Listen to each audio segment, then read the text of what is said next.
আসসালামু আলাইকুম লার্নার্স। আমরা আমাদের আগের ভিডিওগুলোতে দেখেছি টেমপ্লেটের প্রত্যেকটা ব্লক নিয়ে আমরা কিভাবে কাজ করব এবং স্টাইল দেখেছি যে কোনটা কোথায়, যেমন পেজের ভিতরে কি আছে এবং এই পয়েন্টগুলোর ভিতরে, এই অপশনগুলোর ভিতরে কি আছে, সবই আমরা মোটামুটি জেনেছি। তো আজকে আমরা দেখব যে আমরা একটা পিডিএফ ফাইল বা কোনো ধরনের ফাইল আমরা কিভাবে অ্যাড করব।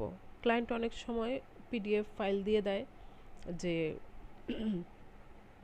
এটা তুমি আপলোড করে দাও, এটা আমার টেমপ্লেটে অ্যাটাচমেন্ট হিসেবে যাবে। ঠিক আছে, অনেক সময় কোম্পানির ফিনান্সিয়াল প্ল্যান বা অনেক সময় ওয়ার্কারদের নানান ধরনের ফাইল থাকে, পিডিএফে থাকে, সেটা ক্লায়েন্ট অ্যাটাচমেন্ট হিসেবে দিয়ে দিতে বলে। তো অ্যাটাচমেন্ট হিসেবে দিয়ে ওই যে ডাউনলোড নাও বাটন দিয়ে সাধারণত আমরা অ্যাড করে দেই, অথবা সি দ্য অ্যাটাচমেন্ট লিখে অ্যাটাচমেন্ট কথাটাকে অ্যাড করে দেই। তো আমরা এখন দেখি যদি একটা বাটনে আমরা পিডিএফ ফাইল অ্যাড করতে চাই, যে ডাউনলোড নাও। হ্যাঁ, অনেক সময় এটা ডাউনলোডের প্রয়োজন পড়ে, যে যার কাছে মেলটা পাঠাবো সে হচ্ছে গিয়ে ডাউনলোড করে নিতে পারবে, এই অপশনটা দিতে হবে। তো ডাউনলোড নাও দিলাম। তারপরে হচ্ছে গিয়ে এই যে দেখেন ওয়েব অ্যাড্রেস ইউআরএল, যদি ক্লায়েন্টের যে ফাইলটা ক্লায়েন্ট পাঠাতে চাচ্ছে সেটা যদি তার ওয়েবসাইটে থাকে, যে ওয়েবসাইট থেকে ইজিলি ডাউনলোড করে নিতে পারবে, ওয়েবসাইটে অলরেডি ফাইলটা আছে, জাস্ট ওয়েবসাইটেও ডাউনলোড নাও বাটন আছে, সেখান থেকে সে ডাউনলোড করতে পারবে। তাহলে আপনি ওয়েবসাইটের ইউআরএলটা এই যে এইখানে এই যে এইটা হচ্ছে ইউআরএল। হ্যাঁ, আপনি ওয়েবসাইটে ক্লায়েন্টের ওয়েবসাইটে ঢুকবেন, ঢুকলে ওই ডাউনলোড ক্লায়েন্ট আপনাকে বলেই দিবে যে এই যে এইখানের এই ডাউনলোড নাওয়ের বাটনটার মধ্যে তুমি এই ইউআরএল, তখন আপনি ওই ইউআরএলটা নিয়ে এখানে বসাই দিবেন। তাহলে ক্লায়েন্ট যখন কেউ ক্লিক করবে তখন ক্লায়েন্টের ওয়েবসাইটে নিয়ে যাবে এবং ওয়েবসাইট ডাউনলোড নাও বাটনটা দেখতে পাবে, সেখান থেকে পিডিএফটা ডাউনলোড করে নিবে। কিন্তু যদি ক্লায়েন্ট আপনাকে সরাসরি একটা পিডিএফ ফাইল হাতে ধরায় দেয়, যে এই যে পিডিএফ ফাইল, এইটা তুমি এখন ডাউনলোডের ব্যবস্থা করো, তখন আপনি, যেমন যদি ফাইলটা ছোট হয়, মেলচিম্পে খুব বেশি বড় ফাইল, লার্জ ফাইল নেয় না, আপনি মেলচিম্পে আপলোড দিতে হবে আগে ফাইলটা। যেমন ধরেন এই যে ডাউনলোড নাও, হ্যাঁ, এখন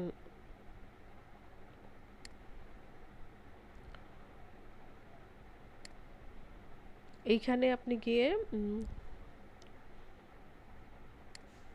ফাইলটাকে আমি একটু আপলোড দিতে হবে আমার।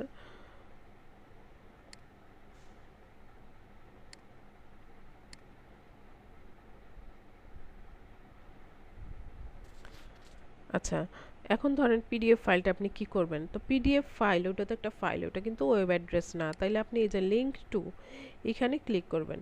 ক্লিক করে এই যে ফাইল, হ্যাঁ, এই ফাইলে যাবেন। এই যে দেখেন ফাইলে ক্লিক করলে আপনাকে এই যে স্টুডিওতে নিয়ে আসবে, এটা মেলচিম্পের স্টুডিও। আপনি কিন্তু এখানে কিন্তু কিছু নাই। তো এই আপলোডে গেলাম, ডাউনলোড, এই যে ধরেন এই যে একটা পিডিএফ, ধরেন এইটা, হ্যাঁ, এইটাকে আমি আপলোড দিয়ে দিলাম। এই যে দেখেন আপলোড হয়ে গেছে। হ্যাঁ, আপলোড হয়ে গেছে। এখন স্টাইলে গেলাম, বাটনটাকে একটু কালারটা চেঞ্জ করে দিই, একদম মিশে গেছে। আচ্ছা ঠিক আছে। তো এই হচ্ছে এইভাবে ডাউনলোড নাও বাটনে পিডিএফটা এইভাবে দিয়ে দিলে জাস্ট ওই যে ফাইল, ওইখানে ওয়েব অ্যাড্রেস থাকবে না, এখানে যে ফাইল থাকবে। তারপর আপনি ফাইলটা নিলেন, এটা আপলোড করে দিলেন। ও আচ্ছা, এই যে ফাইলটা নিব, এই ক্লিক করব,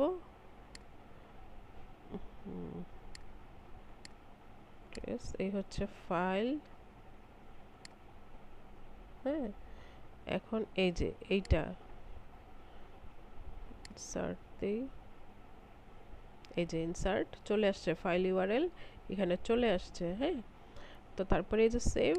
এখন ক্লায়েন্ট এই ডাউনলোড নাও দিলেই, ইমেল, যখন ইমেলটা দেখবে ডাউনলোড নাও দিবে, তখন তার ওই অপশনটা চলে আসবে ডাউনলোড করার। তো এইভাবে হচ্ছে আপনি একটা পিডিএফ ফাইল এখানে আপলোড দিতে পারেন। বা কোনো একটা টেক্সটকে আপনি যদি সি অ্যাটাচমেন্ট লেখেন, সি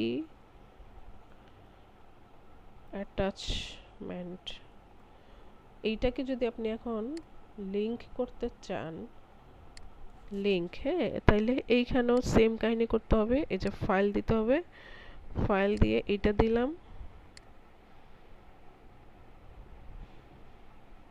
ইনসার্ট। এই যে দেখেন এটা লাল হলো কেন, কারণ এইটা তো বডি, যে দেখেন বডিতে লিংক টেক্সট এই রেড কালার দেয়া, যার কারণে এটা হয়েছে।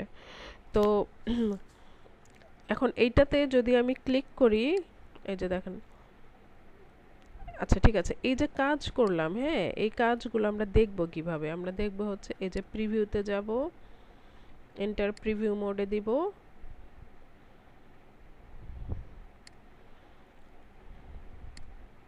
এই দেখেন, এই যে এটা কিন্তু লিংক হয়ে গেছে, এই যে হাত চলে আসে, যখন এরকম হাতের ব্যাপারটা আসবে, যে দেখেন এখানে কিন্তু হাত আসে না, হ্যাঁ, কার্সরটা যদি আমি রাখি কিন্তু হাত কখন আসতেছে, যখন আমার এরকম লিংক হয়ে গেছে। এতে ক্লিক করলেই আপনার ডাউনলোডের অপশন বা সি অ্যাটাচমেন্ট দেখার অপশন চলে আসবে। আমি দেখাচ্ছি না কারণ এখানে আমার একটা ক্রেডেনশিয়াল আপলোড করা।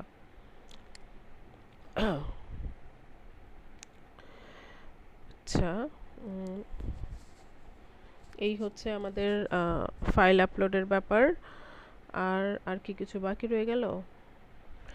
আশা করি বাকি নাই আর, মোটামুটি সব দেখানো হয়েছে। আচ্ছা, অডিও, আমি কিভাবে একটা অডিও আপলোড করতে পারি? আচ্ছা, এইটাও কিন্তু ভিডিও আপলোডের মতোই, আপনাকে একটা লিংক দিয়ে দিতে হবে, যেমন ভিডিও, যেমন ইউটিউবের একটা লিংক, হ্যাঁ, সেরকম একটা লিংক, আপনার অডিওর লিংক আপনি দিয়ে দিবেন, ইউটিউবে আপলোড করে ক্লায়েন্টের ইউটিউব চ্যানেল যদি থাকে তো ভালো, আর না থাকলে ক্লায়েন্টকে বলবেন একটা ইউটিউব চ্যানেলে ওটা আপলোড দিয়ে সেটা সেই লিংকটা আপনাকে দিতে।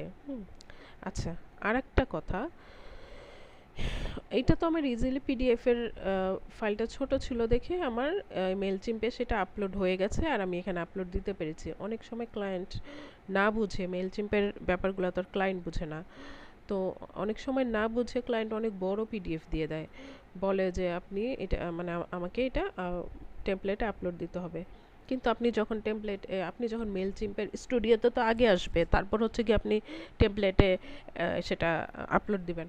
তো মেলচিম্পের স্টোরে বা স্টুডিওতে সেটা কিন্তু আসবে না, আনডিফাইন্ড দেখাবে। আমি ঠিক এখন মনে করতে পারছি না কত পর্যন্ত যেন আপনার এটাতে আপলোড দেওয়া যায়। তো যাই হোক, আনডিফাইন্ড দেখালে আপনি বুঝবেন যে এটা লার্জ, বড় হয়ে গেছে, এটা এটা মেলচিম্পে আপলোড হবে না। তখন আপনি ক্লায়েন্টকে বলবেন যে তার ড্রাইভে আপলোড দিয়ে সে যেন আপনাকে লিঙ্কটা দিয়ে দেয়। কথা বুঝছেন আপনি? যদি ফাইলটা বড় হয়, আপনার মেলচিম্পের স্টুডিওতে যদি এটা আপলোড না হয়, আপলোড হতে গিয়ে স্টপ হয়ে আনডিফাইন্ড দেখায়, আপনি বুঝতে পারছেন যে এটা আপলোড হচ্ছে না।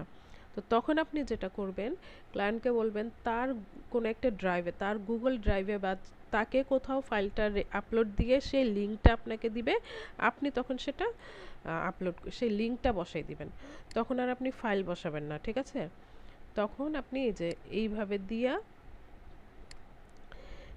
তারপরে যেখানে লিঙ্কটা বসাই দিবেন, সেটা যদি ওয়েব অ্যাড্রেস, সাধারণত HTTPS যদি হয় তাহলে আপনার ওয়েব লিঙ্ক বসাই দিয়ে তারপরে আপনি এখানে বসাই দিবেন, ঠিক আছে? তো এই হচ্ছে ব্যাপার।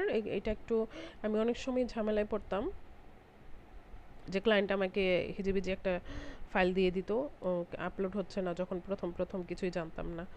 তখন এই ব্যাপারগুলো একটু কেয়ার করবেন, যে ক্লায়েন্টকে বলবেন ক্লায়েন্ট তার ড্রাইভে আপলোড দিয়ে আপনাকে লিঙ্ক দিয়ে দিবে, তখন আপনি বসিয়ে দেবেন। ওকে, আজকে এ পর্যন্তই। আল্লাহ হাফেজ।